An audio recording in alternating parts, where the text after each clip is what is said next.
ametupa neema kuwepo nyumbani mwake. Amen.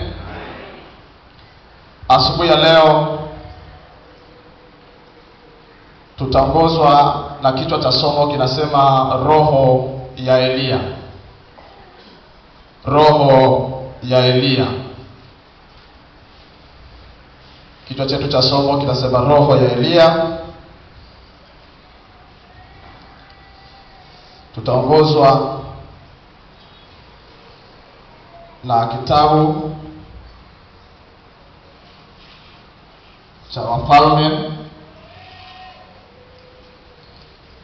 wa kwanza sura ya 18 45 hata 46. Wafalme wa kwanza sura ya 18 tasoma mstari wa 45 hata 46.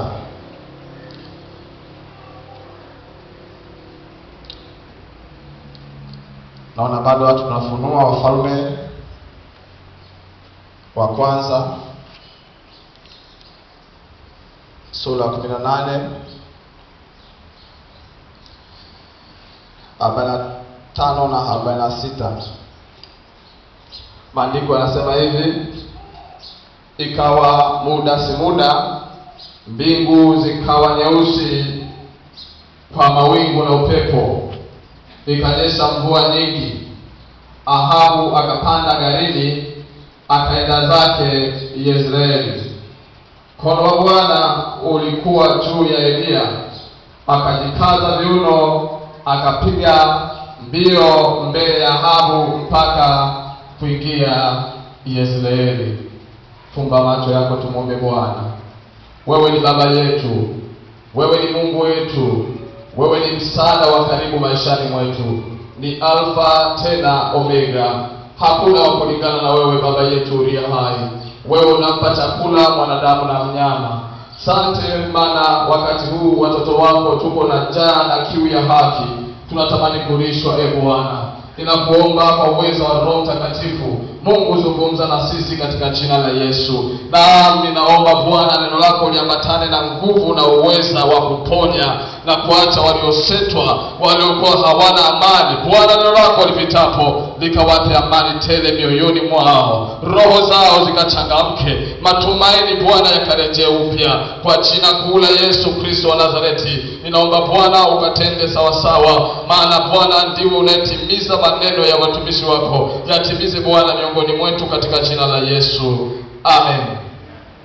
Amen. Amen. Roho ya Elia. Elia ni miongoni mwa manabii ambao kwa kweli wamejitofautisha na manabii wengine.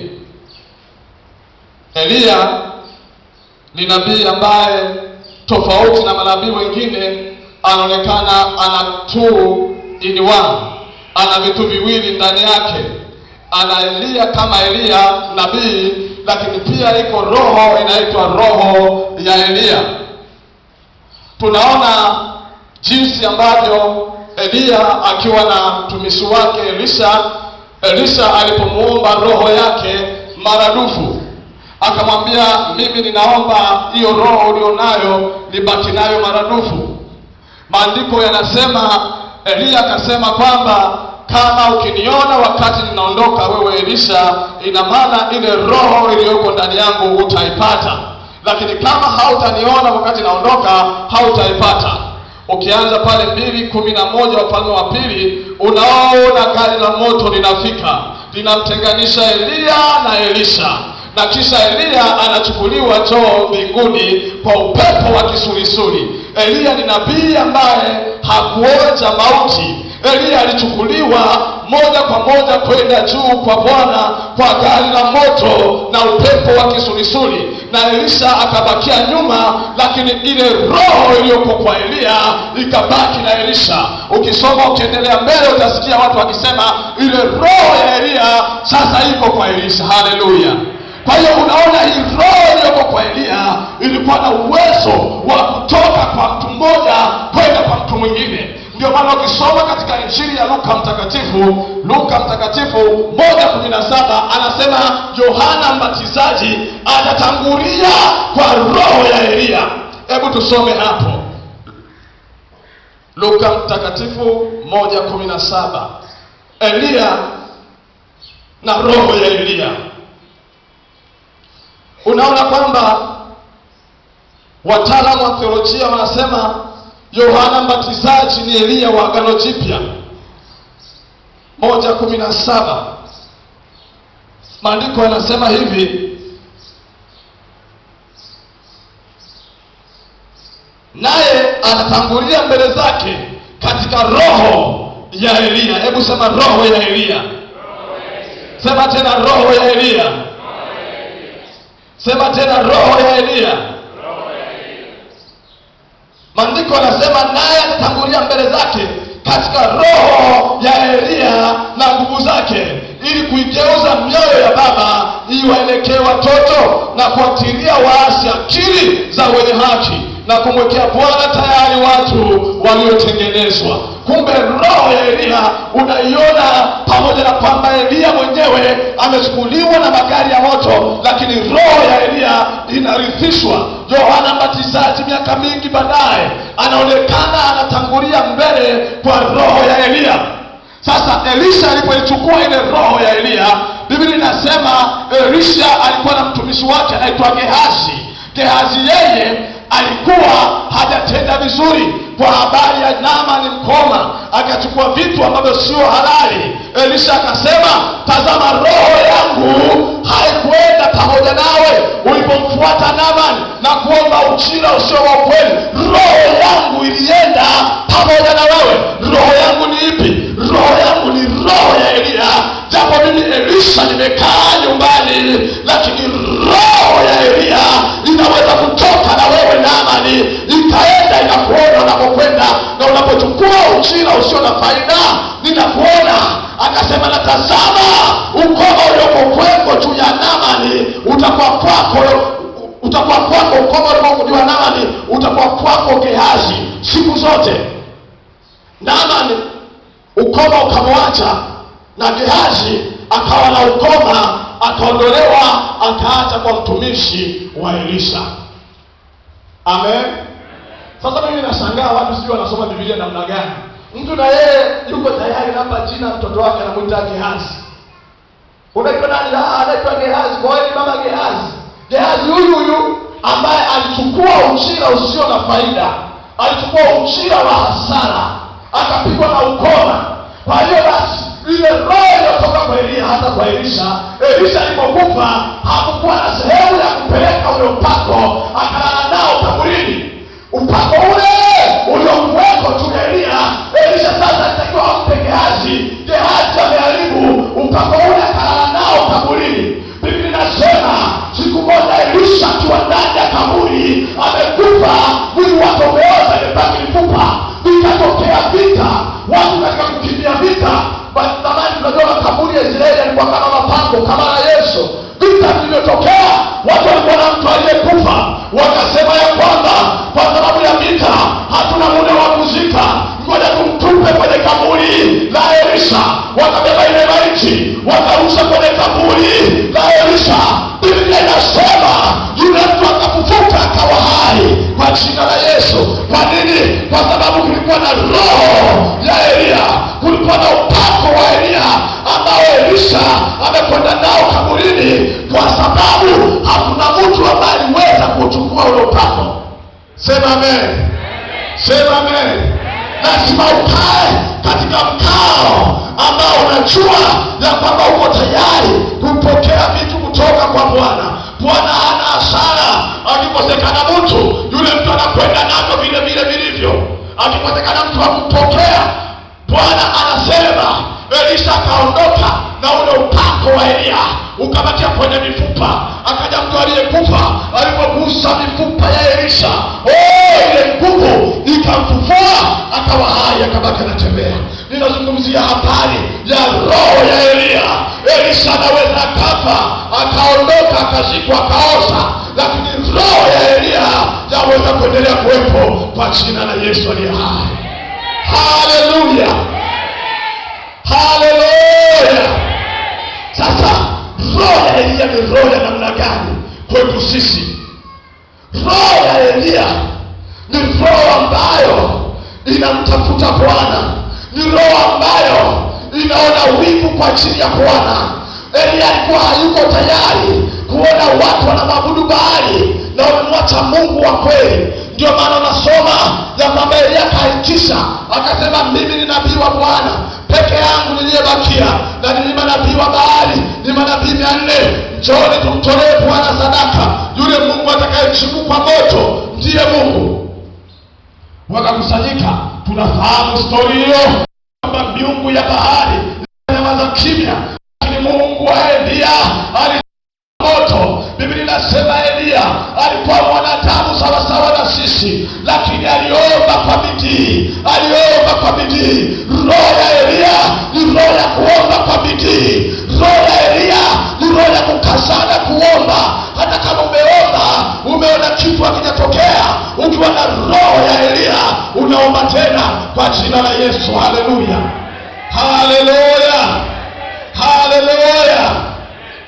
Roho ya Elia ni roho ya kuomba kwa bidii. Yakobo anaandika habari za Elia, Yakobo 5:17 anasema Elia alikuwa mwanadamu kama sisi, Elia mtishibi wa wageni wa Gileadi. Unajua Mungu ukimpendeza mpaka nakutaja na kwa majina mengine matatu. Kuna watu kwenye Biblia wametajwa kwa jina moja, kuna wengine wametajwa kwa majina 4 kwa sababu ya sifa na nafasi walizokuwa nazo mbele za Mungu. Biblia inamtaja Elia, inasema Elia mtishibi wa wageni wa Gileadi. Inamtambulisha, inamclassify mpaka umjue Elia tunayemsema ni mtishibi, ni mtishibi, ni Elia wa wageni wa Gileadi. Huyu alikuwa mwanadamu kama sisi, lakini tofauti yake na watu wengine hata tunaita roho ya Elia ni kwa sababu Elia aliomba kwa bidii. Elia aliomba kwa bidii. Ukiomba kwa bidii, maombi yako yakipanda kwenda juu, yanafungulia mbingu, na mbingu zinajibu kwa moto, mbingu zinaweza zikajibu kwa baraka, mbingu zinaweza zikajibu kwa kukupa afya na uzima, mbingu zinaweza zikajibu kwa kukupa uponyaji, mbingu zinaweza kujibu kwa kuwalinda watoto na kulinda familia yako. Ukipandisha maombi kama Elia, lazima mbingu ziachilie mambo, lazima mbingu ziachilie mambo. Mungu aliyejibu kwa moto hata sasa bado anafanya kazi. Mungu aliyejibu kwa moto anasubiri upandishe utukufu. Utukufu ukipanda kwenda juu, Mungu anajibu, Mungu anajibu. Maombi yana uwezo wa kufungua mbingu. Sema amen. Sema tena amen. Elia alikuwa mwanadamu kama sisi, alikuwa anapata changamoto kama tunazozipata, lakini Elia alikuwa anafanya maombi kwa bidii. Elia alikuwa haachi kuomba. Elia alikuwa anaona wivu kwa ajili ya Mungu aliye hai. Alikuwa hayuko tayari kuona Bwana wa majeshi anatukanwa. Alikuwa hayuko tayari kuona watu wanatangaza habari nyingine mbaya. Yeye Elia alikuwa na uwezo wa kusimama na kumtetea Mungu siku zote za maisha. Haleluya. Ndio maana hata Yesu alipokuwa katika hali ya dhiki, alipokuwa naomba, Biblia inasema alitokea manabii wawili katika utukufu wa Mungu. Kulikuwepo Musa na Elia. Kwa nini? Kwa sababu Elia alikuwa ni kamanda wa maombi. Elia alikuwa naomba na mbingu zinafunga. Akifunga Elia, mbingu nazo zinafunga. Akifungua Elia, mbingu nazo zinafungua. Kwa jina la Yesu aliye hai, twaweza kufanya kama Elia.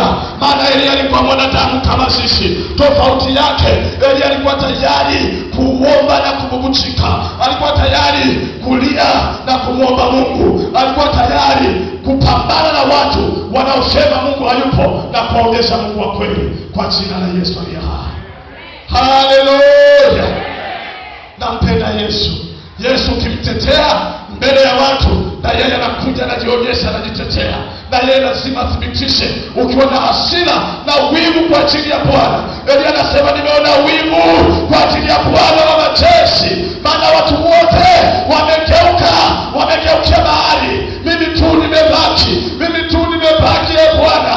Lakini Bwana anasema ninao watu 7,000 wasiopiga magoti kwa mahali. Sikiliza nikwambie, hata kama unaona dunia imechanganyikiwa, inawayawaya kama mashera, watu wote wako wamegeukia anasa za dunia, watu ni wachovu wa maombi, lakini neno la Bwana linasema Bwana amejisazia watu 7,000. Bwana amejisazia watu ambao hatutapiga magoti kwa mahali, katika jina la Yesu aliye hai. Ambao kile wakimbie na waniache neno, hata wache imani, nasema hatutapiga magoti. Bwana amejisazia 7,000, uwemo katika 7,000 kwa jina la Yesu Kristo, uwemo katika 7,000 kwa jina la Yesu Kristo. Bwana amejisazia, Bwana amejisazia. Wewe baki nguo mifupi, ingia kanisani ukae, lakini Bwana amejisazia mabinti watakatifu watakaovaa mavazi ya kujisitiri, na dunia itaona, itasema hawa ni wana wa Mungu aliye hai, katika jina la Yesu. Wewe endelea kula na kunywa siku zote, na 360 kwa wiki, na 360 kwa mwaka, kula siku zote, lakini Bwana anasema amejisazia watu ambao watafunga na kuomba kutafuta uso wa Bwana. Nataka nikwambie, Bwana hawezi kufilisika na watu.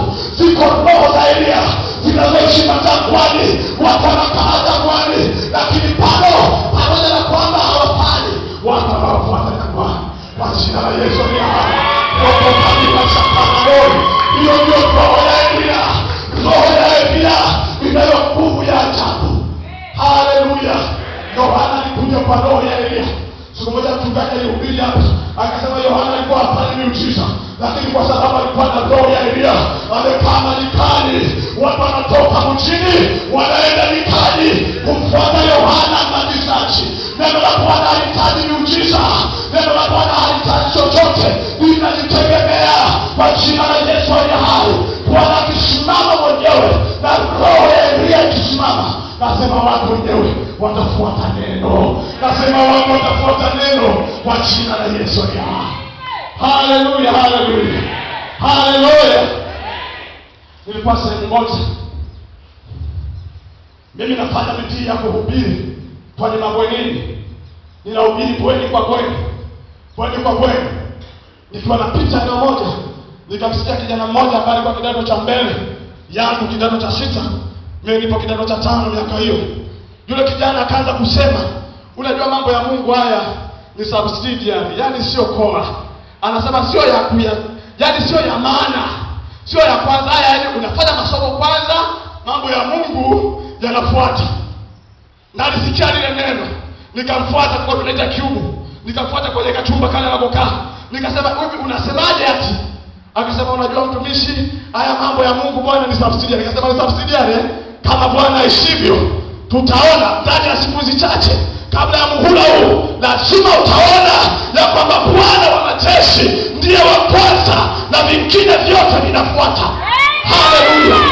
Bwana anataka watu ambao wana hasira na uchungu kwa ajili ya Bwana. Nikamwambia lazima utakiri mwenyewe kwamba Bwana ni wa kwanza na vitu vingine vyote vinafuata. Siku zikaenda, ikafika mitihani ya muhula. Namba 1 yule kaka anaumwa, hawezi hata kufanya mitihani. Haleluya, haleluya. Unajua wakati mwingine tusiongee kwa maneno, tuseme kwa vitendo. Wewe sema na Bwana mwenyewe anajitetea.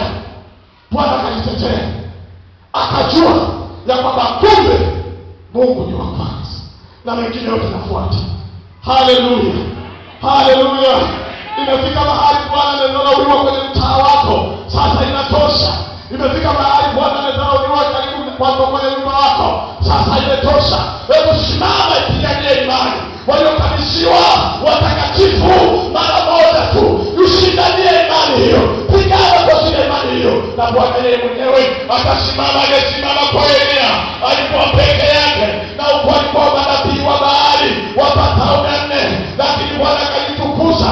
Biblia inasema mwisho wa yote Elia akawaua manabii wote wa Baali. na watu wote wakasema Bwana ndiye Mungu, Bwana ndiye Mungu, Bwana ndiye Mungu, Bwana ndiye Mungu, Bwana ndiye Mungu, Bwana ndiye Mungu. Haleluya, haleluya. Nifike mahali kwenye mtaa wako watu wamesema ana, watu wamesema miungu mingine, lakini usimame kama Elia na roho ya Elia. Watu waseme Bwana ndiye Mungu. Waseme huyu anayemwabudu kaka huyu, anayemwabudu mama huyu, huyu ndiye Mungu, ndiye tunatakiwa kufuata katika jina la Yesu aliye hai. Waseme Bwana ndiye Mungu. Waseme Bwana ndiye Mungu kwa ajili ya matendo yako, kwa ajili ya maisha unayoishi, kwa ajili ya baraka Bwana alizokupa, kwa jinsi unavyonyenyekea, kwa jinsi unavyoishi na watu vizuri. Waseme kweli Bwana ndiye Mungu. Sema amen. Sema amen. Sema amen. Elia alikuwa na roho ya kuona wivu kwa ajili ya Bwana. Ona wivu kwa ajili ya Bwana.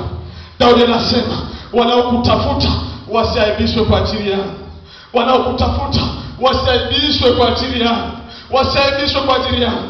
Inafika mahali watu wanadharau kanisa kwa sababu ya mtu mmoja, lakini Daudi akasema Bwana nisaidie. Wanaokutafuta wasiaibishwe kwa ajili yangu. Wasiaibishwe kwa ajili yangu. Daudi anasema wakuchao wanaponiona wafurahi. Wakuchao wanaponiona wafurahi. Usiwe kwazo la namna yoyote. Simama kama Elia. Kuwa na wivu wa Bwana. Fanya mambo mazuri kwa ajili ya Bwana. Haleluya. Haleluya. Hakuna tusi kubwa kama mtu kukutukana kusema wewe ndio mtumishi wa Mungu unafanya hivi, na kweli na umekosea. Achana na wale watu ambao wanatukana tu kwa sababu ya kukudhalilisha. Lakini kweli umekosea, alafu watu wanasema kweli wewe ndio mtumishi wa Mungu. Mungu wako yuko wapi sasa? Na kweli umefanya makosa. Mungu atusaidie. Jina la Bwana litukuzwe kwa ajili yetu. Sema amen. Sema amen. Sema amen. Jambo la pili, Elia, roho ya Elia nimesema ilikuwa na uwezo wa kufunga na kufungua mbingu. Kufunga na kufungua mbingu. Kwa neno la Elia mbingu zilifungwa, kusiwe na mvua miaka 3.5. Na kwa neno la Elia mvua iliachiliwa. Nataka tusome kwa haraka sehemu ambayo Elia alikuwa naomba sasa mvua irejee. Mvua irejee mara ya pili. Ni Wafalme ile 18. Wafalme 18, Wafalme wa kwanza. Wafalme wa kwanza 18 kuanzia 41. Biblia inasema naye Elia akamwambia Ahabu, haya inuka ule unywe, kwani pana mvua tele. Basi Ahabu akainuka ili ale na kunywa. Na Elia akapanda juu mpaka kilele cha Karmeli, akasujudu kifudifudi, akainama uso mpaka magotini. Akamwambia mtumishi wake, kwea sasa utazame upande wako. Kwea sasa, akamwambia mtumishi wake, kwea sasa utazame upande wa bahari. Akakwea akatazama na kusema hakuna kitu. Naye akaenenda tena mara 7. Ikawa mara ya 7 akasema tazama, wingu linatoka baharini, nalo ni dogo kama mkono wa mtu. Akanena, enenda umwambie Ahabu, tandika ushuke, mvua isikuzuie. Ikawa muda si muda ndio nilipokwenda kusoma sasa. Hapa ilikuwa ni baada ya Elia kuomba mvua isinyeshe muda wa miaka 3.5 isipokuwa kwa neno lake. Sasa imefika wakati wa kuamuru mvua inyeshe. Elia alikuwa anajua kabisa kwamba mvua lazima inyeshe, lakini hata hivyo akaenda kwenye mlima Karmeli, akaenda kung'ang'ana na Mungu kwamba Mungu, ninaomba mvua inyeshe. Akaomba mara ya kwanza, akamtuma mtumishi wake, akasema hebu kaangalie kama kuna wingu. Mtumishi wake akaenda kutazama, akaona hakuna wingu, akaona mbingu ni nyeupe, hakuna wingu lolote. Mara ya pili, mara ya 3, Biblia inasema hata mara ya 7. Haleluya. Roho ya Elia ni roho ya kuomba kwa bidii. Wako watu wana ndoto katika maisha yao. Wako watu wana ndoto katika maisha yao. Ndoto hizo hazitatimia. Wanasema kama ipo tu. Endelea kusema kama ipo tu, haitakuja. Lakini kama ipo, unatakiwa ung'ang'ane kwenye maombi kama Elia. Unaomba unaona haitokei, unaomba tena. Lakini kuna watu walioomba mara moja, sasa hivi wameshakata tamaa, wanasema nilishaomba hiyo Bwana, hiyo atapokuja niache. Elia aliomba mara 7, aliomba mara 7. Alikuwa anaenda na dunia, anatuma mtumishi wake kaangalie, anaona bado hakuna wingu, anapiga goti, anaomba tena. Lakini kuna watu ambao wanazo ndoto, kila siku wanaota wako darasani. Nataka nikwambie, ndoto ni bayana. Ukiunaota namna hiyo, unatakiwa ufanye kama Elia, urudi magotini, uombe kwa Bwana, umwambie Bwana nisaidie. Ukiona bado haitokei, endelea kuomba tena. Kuomba tena sio dhambi. Hata Yesu alimuombea yule kipofu, akasema unaona nini? Akasema naona watu kama miti. Akampiga pao mara ya pili, akasema unaona nini? Akasema sasa ninaona sawa sawa. Sikiliza nikwambie, kuomba tena sio dhambi, wala sio kupungukiwa na imani. Omba kwa Bwana, asipojibu maadamu ni mapenzi yake, omba tena. Omba tena, omba tena, omba tena. Hiyo ndiyo roho ya Elia ambao Bwana anasema kabla ya siku hizo za mwisho atakujaza, atawajaza watu na roho ya Elia. Haleluya, haleluya. Unakata tamaa mapema, ndio tatizo lako. Ukiomba tu kidogo unasema Bwana, hiyo Bwana ameshindikana. Mtoto gani nimeanza kumwombea, nimemwombea bado ndo naona anaharibika. Kwa kweli basi, yani basi tu Mungu mwenyewe atamshika. Usiseme Mungu mwenyewe atamshika. Bwana ametupa sisi funguo. Bwana ametupa sisi uwezo ya kwamba tutamke neno na mbingu zifunguke, zilete majibu katika maisha ya watu. Sikiliza nikwambie, Mungu analiheshimu neno lake. Ametuweka wanadamu ili tutawale dunia. Hawezi akaja yeye bila kualikwa. Lazima alikwe kwenye familia, ndipo aje akae. Sema amen. Haleluya. Mimi naitwa Baba Faith.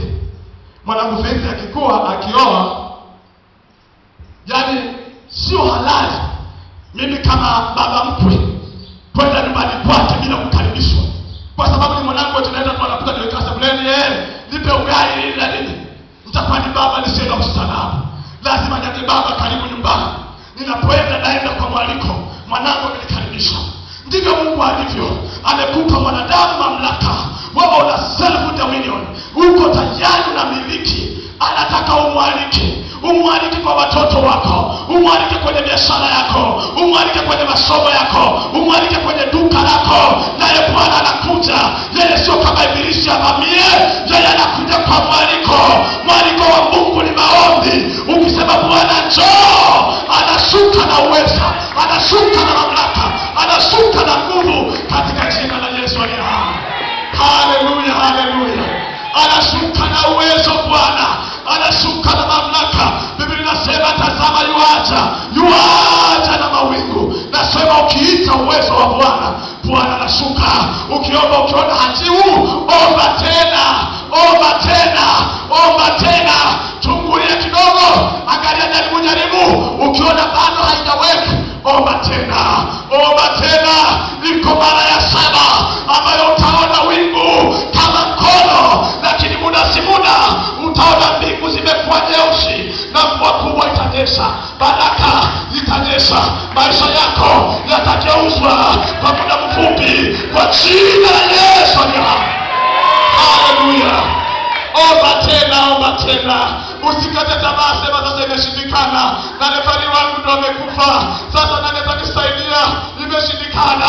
Nataka nikwambie, omba tena, omba tena kama Elia. Roho ya Elia aliomba mara 7 na akaona kawingu kadogo, akamwambia hapo, tandika punda wako ukimbie. Haleluya, haleluya, Jesus. Roho ya Elia ina tabia ya ku-overtake. Jesus, Father of glory. Nimeshindwa kuliweka neno zuri, ku-overtake. Gari liko mbele, gari lingine linakuja nyuma na spidi linalipita lililo mbele. Huko liko ku-overtake. Sema amen. Haleluya. Roho ya Elia inayo tabia ya ku-overtake. Overtake. Kupita kwa spidi. Aliyeko mbele yako anabaki na kuangalia, unamtazama kwenye sentimila. Sema amen. Sema amen. Jesus. Mstari ule wa 46 mstari ule wa 46:18 Wafalme wa Kwanza, anasema mkono wa Bwana ulikuwa juu ya Elia, akajikaza viuno, akapiga mbio mbele za Ahabu mpaka kuingia Yezreeli. Mbele ya Ahabu. Kumbuka kwamba Elia anapoomba alipoona kile kiwingu cha mkono, akamwambia mwambie Ahabu atangulie aende Yezreeli, hii mvua inayokuja isije ikampiga. Elia akamwambia Ahabu, na magari yako ya farasi yanayoenda kasi. Sisi ni mashahidi. Viongozi wanaopita kwa barabarani wanakataza mwendo kasi, lakini spidi wanazopita wao, hiyo haijaanza leo. Hata wafalme zamani hizo farasi yalikuwa ndio magari yanayoenda kasi. Elia akamwambia panda gari lako la farasi, mfalme Ahabu, kimbia tangulia, maana mvua inakuja, inanyesha. Kimbia Ahabu, tangulia. Yeye akawa anapiga maombi, akaona kiwingu kama mkono. Elia sasa, Ahabu ameshatangulia. Biblia inasema ya kwamba Elia mkono wa Bwana ukamshika, akajikaza viuno kwa mguu, akakimbia mbio, akatangulia kufika Yezreeli. Wako watu wana magari ya farasi, lakini ukiwa na mkono wa Bwana unatangulia kufika Yezreeli kwa jina la Yesu aliye hai. Haleluya! Jesus for the glory. Akatangulia kufika Yezreeli. Kumbe Elia alikuwa anafanya mazoezi ya kupaa. Siamini kama kukimbia kwake kulikuwa kwa kawaida. Ninaamini mkono wa Bwana ulimshika, ukamtembeza juu, akamuovertake Ahabu. Ahabu anashangaa, wewe si nimekuacha Karmeli? Anasema ninao mkono wa Bwana. Ninatembea sio kwa nguvu wala sio kwa uweza, ni kwa mkono wa Bwana. Haleluya, haleluya. Mkono wa Bwana ndio tabia ya kuovertake. Haleluya. Ni duniani tu wanakosema maisha ni foleni. Maisha ni foleni, yanasogea. Ukiona nani inasogea taratibu, jipange kwenye foleni. Unajua inasogea, wewe endelea kukaa kwenye foleni. Lakini wajanja wakiwa na foleni, wanashuka, wanachukua kibodaboda, wanaanza kupendeza. Unakuta wamepita kufika Yezreeli kwa jina la Yesu aliye hai. Haleluya, haleluya.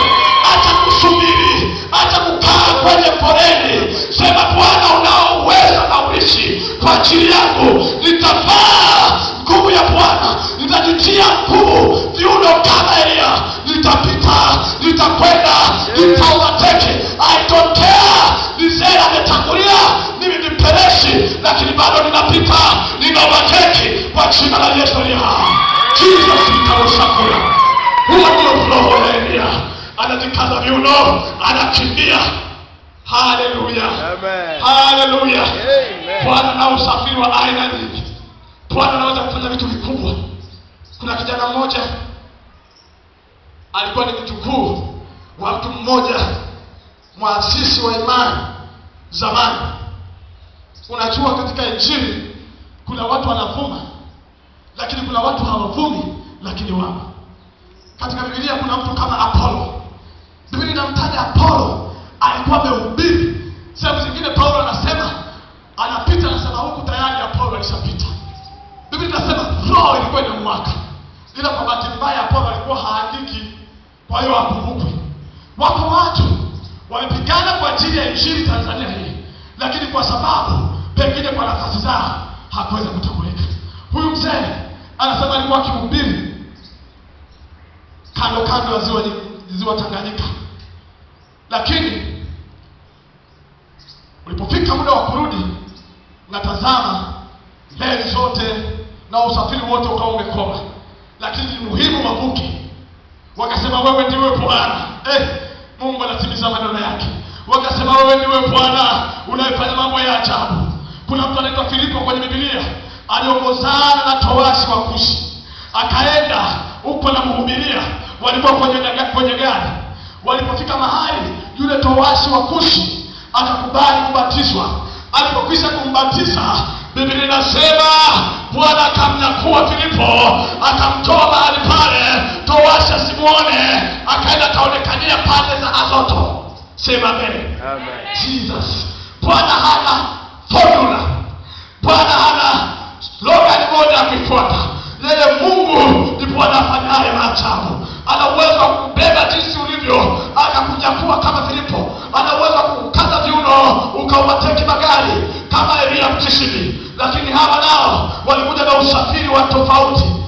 Anasema walipokuwa wanafika akafikiri anaota, akaja mamba mmoja mkubwa. Watumishi wa Bwana akakaa juu ya yule mamba. Kumbuka kwamba huyu mtu anayeshuhudia ameokoka. Kwa hiyo kama ameokoka hakuna uongo. Kakaa juu ya mamba, kasafirishwa hata ngambo nyingine. Juu ya mamba, sio meli, sio mtumbwi, juu ya mamba. Ni imani tendayo kazi. Hatuendi kwa kuona, tunaenda kwa imani. Ukienda kwa kuona utaona foreni, ukienda kwa imani utaona unaweza kupaa kama Elia Mtishbi, katika jina la Yesu. Haleluya, haleluya. Siri ya roho ya Elia ni kuomba kwa bidii. Aliomba kwa bidii, japo alikuwa mwanadamu kama sisi, lakini Elia aliomba kwa bidii, aliomba kwa bidii. Mwito wangu siku ya leo ni kwamba mpendwa, omba kwa bidii. Mama, omba kwa bidii. Binti, omba kwa bidii. Kijana, omba kwa bidii. Ukiomba haitokei, omba tena, rudia tena, omba tena, omba tena, omba tena. Iko mara ya 7 utaona wingu kama mkono. Bwana atakuonekania katika jina la Yesu. Naomba tusimame sasa. Rika moja mtarabushaka. Yesu anaweza yote. Yesu anaweza yote. Hii roho ya Elia